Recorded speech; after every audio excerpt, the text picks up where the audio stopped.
προλάβουμε όλα.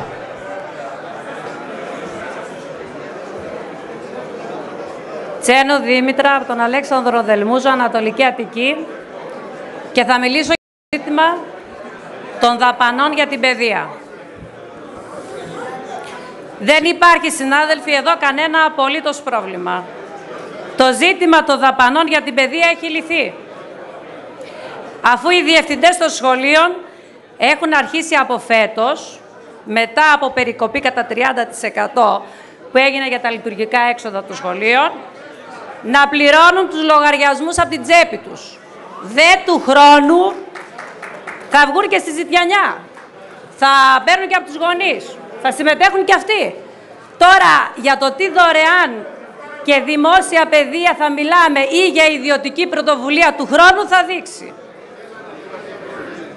Η μόνη η οποία δεν θα συμμετέχει και την οποία δεν την απασχολεί καθόλου το θέμα των δαπανών για την παιδεία είναι η κυρία Υπουργός μας. Έκανε βέβαια η γυναίκα μια προσπάθεια εδώ πέρσι, μας υποσχέθηκε 1 δις ευρώ. Καταχειροκροτήθηκε εδώ από τους συναδέλφους της ΠΑΣΚ, αλλά φαίνεται ότι κάπου τις έπεσαν πριν βγει από αυτή την αίθουσα τα χρήματα και τα έχασε. Και τώρα όχι μόνο δεν τα δίνει, αλλά κάνει η κυβέρνησή της και περικοπές 10% για τις δαπάνες της παιδείας. Έγινε κατανοητό βέβαια αυτό από τους συναδέλφους της ΠΑΣΚ, οι οποίοι έκαναν τα πάντα για να μην εκθέσουν στα μάτια μας αυτή την απροσεξία της, να χάσει δηλαδή τα χρήματα. Και για χάρη της δεν έκαναν πανηγυρική. Το DNA τους βλέπετε, εκτός των άλλων χαρακτηριστικών, έχει και αυτό της ευγένειας. Το έδειξε και ο πρόεδρος μας. Αυτό χθες, με την πολιτική του ομιλία. Ίδρωσε το πουκάμισό του να μας πείσει ότι τα ολοήμερα πρέπει να υλοποιηθούν, αλλά με προϋποθέσεις.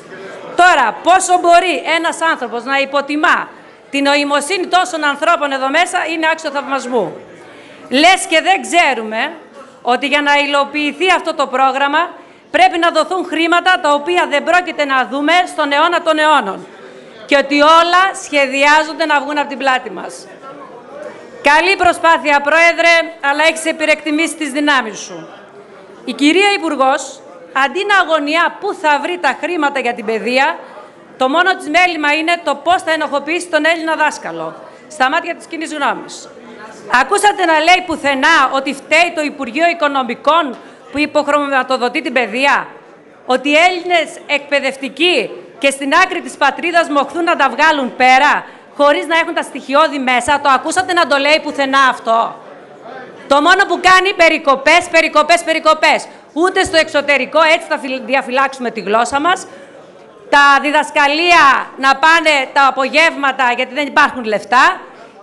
Και το μόνο που κάνει για να καλύψει τις ελλείψεις τις δικές της είναι να μας βάζει τη ταμπέλα του τεμπέλη και του κοπανατζή.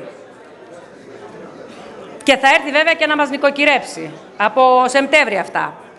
Συνάδελφοι, το ξέρουμε καλά όλοι. Παιδεία χωρίς λεφτά δεν μπορεί να υπάρξει. Ιδάκε και τώρα και πριν φώναζε για 5% στην παιδεία από τον ΑΕΠ. Απαιτούσε και απαιτεί προσλήψεις και μόνιμους διορισμούς. Τόσους όσοι είναι απαραίτητοι για να λειτουργήσουν τα σχολεία χωρίς κανένα λειτουργικό κενό. Να μην γίνουν περικοπές στις επιχορηγήσεις των σχολικών επιτροπών και τα χρήματα να αποδίδονται άμεσα σε αυτές. Να εξοπλιστούν όλα τα σχολεία με την κατάλληλη οικοτεχνική υποδομή.